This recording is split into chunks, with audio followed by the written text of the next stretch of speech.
नमस्कार दोस्तों, online scheme YouTube channel में आप सभी का स्वागत है। और आज के इस वीडियो में बात करने वाले स्कीम यूजी सेमेस्टर 3 जो कि सेशन है आप लोग का 2024 से 28। और आज के इस वीडियो में हम लोग जो बात करने वाले माइनर पेपर 1 भी जो कि सब्जेक्ट आपका पॉलिटिकल साइंस। और आज के इस वीडियो में हम लोग सेट 2 के बारे में बात करने वाले हैं जिसमें कि आपके कुछ क्वेश्चन आंसर है। इसके पहले मैंने जो सेट 1 का वीडियो बना दिया था, अगर आपने उस वीडियो को नहीं देखा है तो आप हमारे चैनल से जाकर उस वीडियो को देख सकते हैं, या फिर आपको इसी वीडियो के डिस्क्रिप्शन में प्लेलिस्ट का लिंक मिलेगा तो वहाँ से भी जाकर आप उन वीडियो को जो है देख सकते हैं। तो सबसे पहले हम लोग बात करेंगे very short answer type questions के बारे में, यानी कि वेरी शॉर्ट क्वेश्चंस के बारे में। तो पहला क्वेश्चन है 1 का A number, what is the behavioural approach to the study of Indian politics.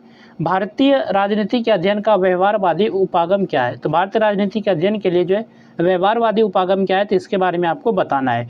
तो व्यवहारवादी उपागम में भारतीय राजनीति का अध्ययन लोगों के वास्तविक राजनीतिक व्यवहार के आधार पर किया जाता है। तो इसमें किस प्रकार का अध्ययन किया जाता है, तो लोगों के वास्तविक राजनीतिक व्यवहार के आधार पर किया जाता है। और इसमें जो है मतदान, जनमत, राजनीतिक दलों, नेताओं तथा नागरिकों के व्यवहार का वैज्ञानिक और तथ्यात्मक अध्ययन किया जाता है।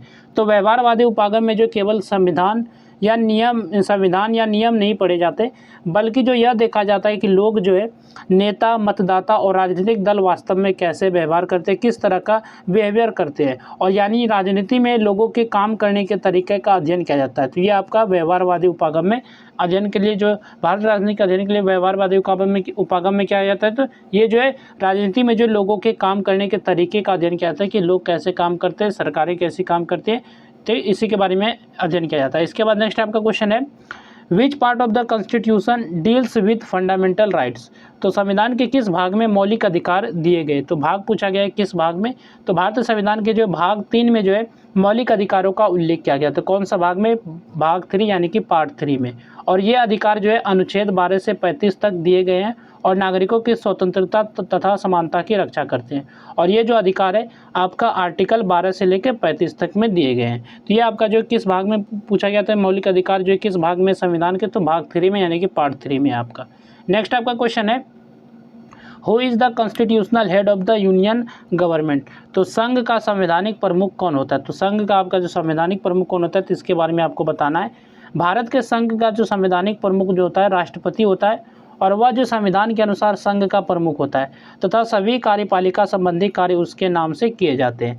तो भारत के संघ का जो संवैधानिक प्रमुख होता है राष्ट्रपति होता है, वह जो देश का सर्वोच्च संवैधानिक पद है, सरकार के सभी कार्य जो उसके नाम से किए जाते हैं। लेकिन वास्तविक जो शासन है, रियल में जो शासन है, वो प्रधानमंत्री और मंत्रिपरिषद चलाते हैं। इसके बाद नेक्स्ट आपका क्वेश्चन है who is the real executive head of A state government.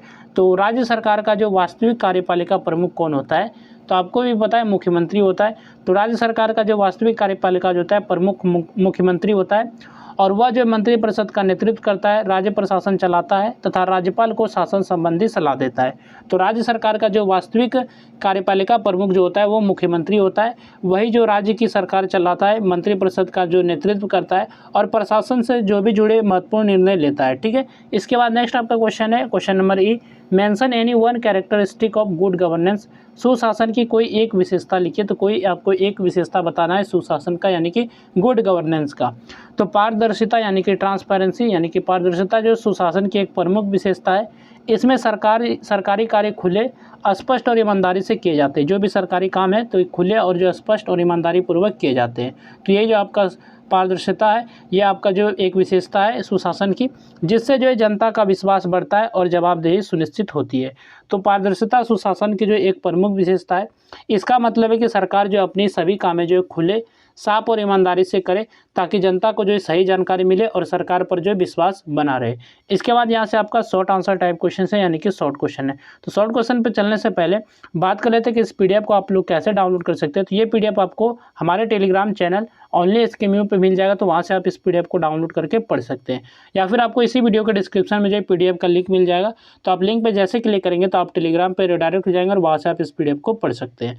तो क्वेश्चन नंबर 2 आपका है जो कि शॉर्ट क्वेश्चन है, explain the role of the governor in the state administration. तो राज्य प्रशासन में राज्यपाल की भूमिका स्पष्ट कीजिए। तो राज्य प्रशासन में राज्यपाल की क्या भूमिका है, तो इसके बारे में आपको स्पष्ट करके बताना है। तो राज्यपाल जो है राज्य का संवैधानिक प्रमुख होता है, और भारतीय संविधान के अनुसार राज्य की कार्यपालिका शक्ति राज्यपाल में निहित होती है, लेकिन वह अधिकांश कार्य जो है मुख्यमंत्री और मंत्रिपरिषद की सलाह पर करता है। और राज्य प्रशासन में राज्यपाल की भूमिका अत्यंत महत्वपूर्ण मानी जाती है। और राज्यपाल जो है मुख्यमंत्री की नियुक्ति करता है। सामान्यतः वह उसी व्यक्ति को मुख्यमंत्री नियुक्त करता है जिसे विधानसभा में बहुमत प्राप्त हो, और मुख्यमंत्री की सलाह पर अन्य मंत्रियों की नियुक्ति भी राज्यपाल करता है। और राज्यपाल जो है राज्य विधानमंडल का भी एक महत्वपूर्ण अंग होता है। वह विधानसभा का अधिवेशन बुलाता है, स्थगित करता है तथा आवश्यक होने पर विधानसभा को भंग भी कर सकता है। और राज्य विधानमंडल द्वारा पारित विधेयकों पर राज्यपाल अपनी स्वीकृति देता है। कुछ विशेष विधेयकों को वह राष्ट्रपति के विचार के लिए भी सुरक्षित रख सकता है। और राज्यपाल जो है राज्य की वित्तीय व्यवस्था में भी यानी कि फाइनेंशियल व्यवस्था में भी भूमिका निभाता है, और उसकी अनुमति के बिना धन विधेयक विधानसभा में प्रस्तुत नहीं किया जा सकता। और राज्य का वार्षिक बजट भी उसकी अनुमति से ही सदन में प्रस्तुत किया जाता है। और राज्यपाल को कुछ न्यायिक शक्तियाँ भी प्राप्त है। वह राज्य के कुछ अपराधियों की सज़ा को कम कर सकता है, स्थगित कर सकता है या माफ़ कर सकता है, और यह शक्ति जो है संविधान द्वारा प्रदान की गई है। राज्यपाल जो है केंद्र और राज्य के बीच एक महत्वपूर्ण कड़ी का कार्य करता है। वह राज्य की राजनीतिक और प्रशासनिक स्थिति की जानकारी जो है समय समय पर राष्ट्रपति को भेजता है। यदि राज्य में संवैधानिक व्यवस्था बिगड़ जाए तो वह राष्ट्रपति शासन की सिफारिश भी कर सकता है। ये सभी जो है राज्यपाल के बारे में। और राज्यपाल जो है विश्वविद्यालयों के कुलाधिपति के रूप में भी कार्य करता है और अनेक विश्वविद्यालयों के कुलपतियों की नियुक्ति करता है। और वह जो है राज्य में संवैधानिक व्यवस्था बनाए रखने तथा सरकार के कार्यों पर संवैधानिक दृष्टि रखने का दायित्व निभाता है। इसके बाद नेक्स्ट आपका क्वेश्चन है question number 3, discuss the role of religion in Indian politics. भारतीय राजनीति में धर्म की भूमिका पर चर्चा कीजिए। तो भारतीय राजनीति में धर्म की क्या भूमिका है, तो इसके बारे में आपको बताना है। तो भारत जो एक धर्मनिरपेक्ष देश है जहाँ जो सभी नागरिकों को अपने धर्म का पालन करने की स्वतंत्रता प्राप्त है। भारतीय राजनीति में धर्म का महत्वपूर्ण स्थान रहा है। कई बार जो धर्म लोगों की राजनीतिक सोच, मतदान और चुनावी निर्णयों को प्रभावित करता है। चुनाव के समय जो कुछ राजनीतिक दल और नेता जो धार्मिक मुद्दों को उठाकर जनता का समर्थन प्राप्त करने का प्रयास करते हैं, और धार्मिक पहचान के आधार पर जो मतदाताओं को आकर्षित करने की कोशिश भी की जाती है। और कई क्षेत्रों में जो धार्मिक संगठन भी राजनीतिक गतिविधियों को प्रभावित करते हैं। और धर्म का जो है सकारात्मक पक्ष यह है कि वह लोगों में नैतिकता, सेवा, भाईचारा और सामाजिक एकता की भावना को बढ़ावा देता है। और अनेक धार्मिक संस्थाएं शिक्षा, स्वास्थ्य और समाज सेवा के कार्यों में योगदान देती है, जिससे समाज का विकास होता है। दूसरी ओर धर्म का जो राजनीतिक लाभ के लिए उपयोग करने से सांप्रदायिकता, धार्मिक तनाव और सामाजिक विभाजन जैसी समस्याएं उत्पन्न हो सकती है, और इससे जो है आपका लोकतंत्र और राष्ट्र एकता पर भी नकारात्मक प्रभाव पड़ता है। इसलिए जो भारतीय संविधान सभी धर्मों के प्रति समान व्यवहार की व्यवस्था करता है और राज्य को किसी एक धर्म का पक्ष लेने की अनुमति नहीं देता। प्रत्येक नागरिक को अपने धर्म का पालन करने तथा अन्य धर्मों का सम्मान करने का अधिकार प्राप्त है।